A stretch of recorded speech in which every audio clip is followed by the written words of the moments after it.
வணக்கம், நான் உங்கள் பெங்களூர் தமிழன். நம்ம இன்னைக்கு நாட்டி ஸ்டைலில் சிக்கன் பிரியாணி செய்ய போகிறோம். ஆமாங்க, சாப்பிட செம்மையாக இருக்கும். நீங்களும் இதே மாதிரி செய்யணும்னு இந்த வீடியோ முழுசாக பார்த்து செய்யுங்க, ரொம்பவே சூப்பராக வரும். செஞ்சு சாப்பிட்டு பார்த்துட்டு கமெண்ட்டில் சொல்லுங்கள் எப்படி இருந்தால் நான் தெரிஞ்சுக்கிறேன். அப்படியே நம்ம சேனலை சப்ஸ்கிரைப் பண்ணால் சப்ஸ்கிரைப் பண்ணிட்டு பக்கத்தில் பெல் ஐக்கனை கிளிக் பண்ணுங்கள். அப்போ தான் அடுத்தடுத்து போடுற வீடியோ நோட்டிஃபிகேஷன் வரும் உங்களுக்கு. வாங்க இப்போ வீடியோக்குள்ளே போகலாம்.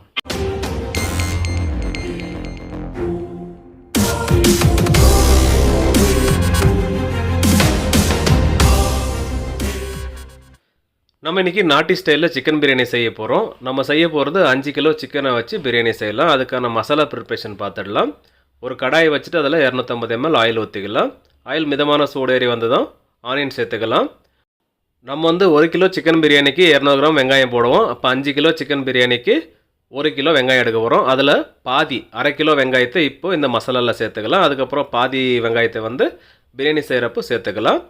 இப்போது அரை கிலோ வெங்காயத்தை இந்த கடாயில் போட்டு வதக்கிட்டு இருக்கிறோம். இது கூடவே பச்சை மிளகாய் எடுத்துருக்கோம், ஒரு 100 கிராம் அளவுக்கு. இந்த அளவுக்கு மிளகாய் போட்டால் கரெக்டாக காரம் இருக்கும். உங்களுக்கு கம்மியான அளவில் காரம் வேணும்னு நினச்சிலன்னா பச்சை மிளகா கொஞ்சம் கம்மி பண்ணிக்கோங்க. இப்போ இதையும் சேர்த்து நல்லா வதக்க ஆரம்பிக்கலாம். பச்சை மிளகா சேர்த்ததுக்கப்புறம் 1லேருந்து 1.5 நிமிஷம் வதக்கினாவே போதும், இது ரெடி ஆகிடும். அப்புறம் ஸ்டவ் ஆஃப் பண்ணிட்டு லைட்டாக ஆறி வர்ற சமயத்தில் ஒரு மிக்ஸி ஜாரில் சேர்த்துக்கலாம் இந்த மாதிரி.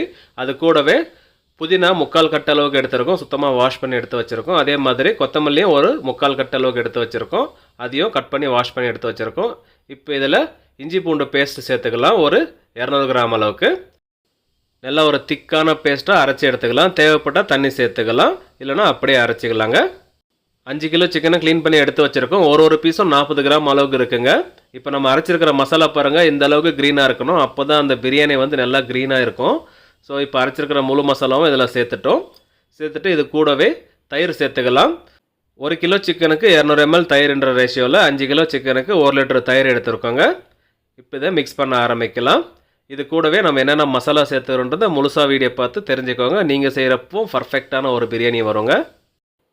இப்போ மசாலா சேர்த்துக்கலாம். முதல்ல சேர்த்துக்கிறது சீரகத்தூள் 2 டேபிள் ஸ்பூன் அளவுக்கு சேர்க்குறோம். அடுத்ததாக மல்லித்தூள் சேர்த்துக்கலாம் 2 டேபிள் ஸ்பூன் அளவுக்கு.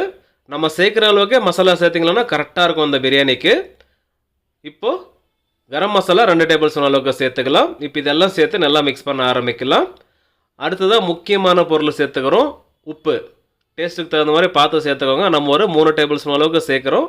உங்களுக்கு தேவையான அளவு பார்த்து சேர்த்திங்களான்னா கரெக்டாக இருக்குங்க.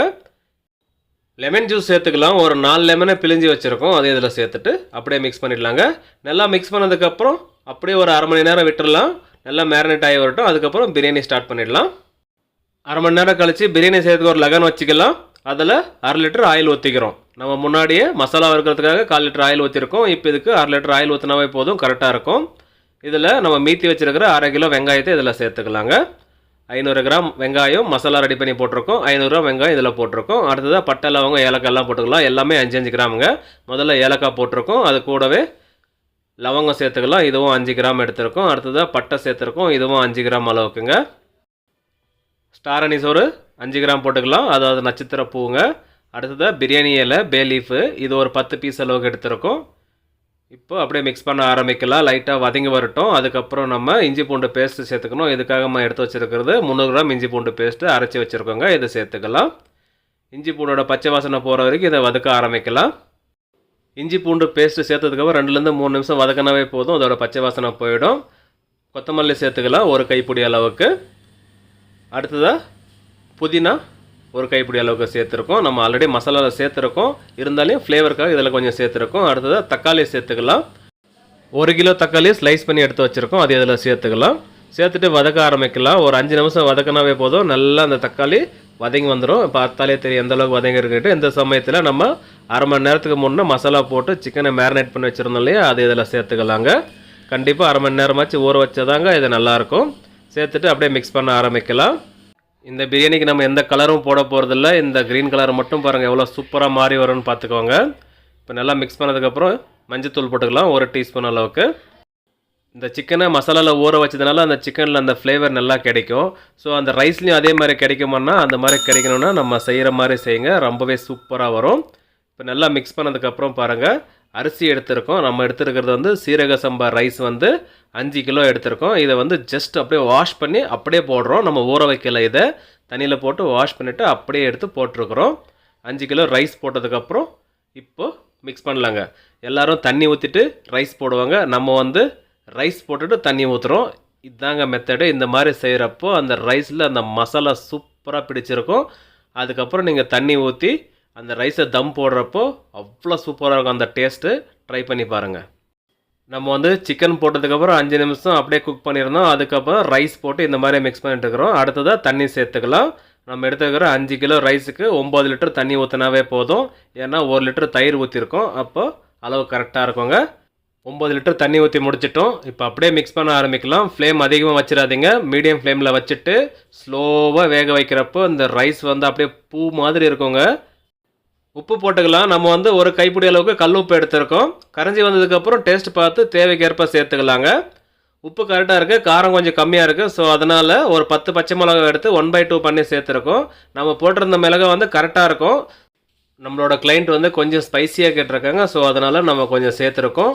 உங்களுக்கு கரெக்டான ஸ்பைசி போதும்னு நினச்சிங்களா நம்ம சேர்த்துக்கிற அளவே கரெக்டாக இருக்குங்க. இப்போ இந்த மசாலா கொதி வர ஆரம்பிக்குது பாருங்கள். அப்பப்போ மிக்ஸ் பண்ணி விட்டுட்டே இருக்கணும், அடிப்பிடிக்காமல் பார்த்துக்கணும். அதனால தான் கம்மியான ஃப்ளேமில் வைங்கன்னு சொன்னேன். அரிசியும் தண்ணியும் சமாளம் வர்றப்போ தம் போட போகிறோம். அது வரைக்கும் அப்பப்போ மிக்ஸ் பண்ணி விட்டுட்டே இருக்கணும். ஒரு 30 செகண்டுக்கு 1 நிமிஷத்துக்கு ஒரு டைம் மிக்ஸ் பண்ணி விட்டே இருந்தோம்னா அடிப்பிடிக்காமல் இருக்குங்க. இப்போ நல்லா கொதி வந்துட்டுருக்கு.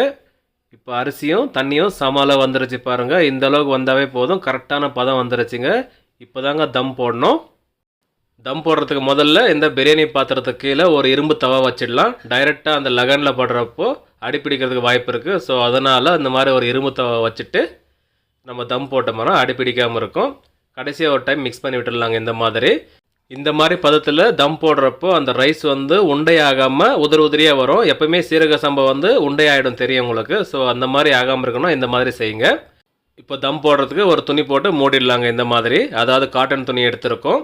இந்த மாதிரி போட்டு மூடினதுக்கப்புறம் ஒரு மூடி போட்டு மூடிட்டு அது மேலே ஒரு வெயிட் தூக்கி வச்சிடலாம். 10 நிமிஷம் தம் ஆகட்டும். ஃப்ளேம் வந்து மீடியம் ஃப்ளேமில் வைங்க. அப்போ தான் கரெக்டாக இருக்கும். 10 நிமிஷம் கழித்து ஸ்டவ் ஆஃப் பண்ணி விட்டுடலாம். அதுக்கப்புறம் 10 நிமிஷம் அப்படியே ரெஸ்டிங் விட போகிறோம். அதுக்கப்புறம் தான் தம் உடைக்க போகிறோம். மொத்தமாக ஃப்ளேமில் 10 நிமிஷம் தம்மாக இருந்தது. அதுக்கப்புறம் 10 நிமிஷம் அப்படியே விட்டுருந்தோம். இப்போது தம் உடைக்க போயிடலாங்க. அதை ஓப்பன் பண்ணுறப்ப பாருங்கள், அட்டா அதோட அரோமா அவ்வளோ சூப்பராக வந்துட்டுருக்கீங்க. அந்த ரைஸ் எந்த அளவுக்கு வெந்திருக்குன்னா பார்க்கும்போதே தெரியும் உங்களுக்கு. அவ்வளோ சூப்பராக இருக்குது பார்க்குறதுக்கு. சாப்பிடவும் செம்மையாக இருக்குங்க. இந்த மாதிரி பிரியாணி ரெடி ஆகணும்னா நம்ம சொன்ன மாதிரி செய்யுங்க. பர்ஃபெக்டான ஒரு பிரியாணி ரெடி ஆகுங்க. இந்த பிரியாணியோட சுவையை இன்னும் அதிகப்படுத்துறதுக்காக நம்ம நெய் சேர்த்துக்கிறோம். ஒரு 200 ml நெய் சேர்த்துருக்கோம். இதை சேர்க்கும் போது அதோட வாசம் கம்மன்னு வருது. அப்படியே தம்மு உடைக்கிறோம். அப்படியே எப்படி இருக்குன்னா அதோட அரோமா அப்படியே மூக்கில் ஏறி அப்படியே வாய் உள்ள வந்து அதோட டேஸ்ட் அப்படியே நமக்கு தெரியுதுங்க. அந்த மாதிரி இருக்குது. சாப்பிட்றதுக்கு முன்னே இந்த மாதிரி இருக்குதுன்னா சாப்பிட்டா எப்படி இருக்கும்? செஞ்சு சாப்பிட்டு பார்த்துட்டு கமெண்ட்டில் சொல்லுங்கள். நான் சொன்ன மாதிரி பாருங்கள், ரைஸ் உண்டையாகாமல் உதிரியாக வந்திருக்கு. இந்த மாதிரி வரணும்னா நம்ம சொன்ன மாதிரி செய்யணுங்க. ஓகே மக்களே, நம்ம செஞ்ச இந்த நாட்டி ஸ்டைல் சிக்கன் பிரியாணி ரெசிபி உங்களுக்கு பிடிச்சிருந்தா கீழே லைக் பண்ணிட்டு அப்படியே இந்த video friends and family member கூட ஷேர் பண்ணிட்டு சப்போர்ட் பண்ணிட்டு வாங்க. நீங்களும் சப்ஸ்கிரைப் பண்ணால் பார்த்தா சப்ஸ்கிரைப் பண்ணிட்டு பக்கத்தில் பெல் ஐக்கனும் கிளிக் பண்ணிட்டு ஆல் என்ற பட்டன் கிளிக் பண்ணுங்கள். அப்போ தான் அடுத்தடுத்து போடுற வீடியோ நோட்டிஃபிகேஷனாக வரும் உங்களுக்கு. மேலும் சப்போர்ட் பண்ணிட்டு வாங்க. மீண்டும் அடுத்த வீடியோவில் சந்திப்போம். பாய்.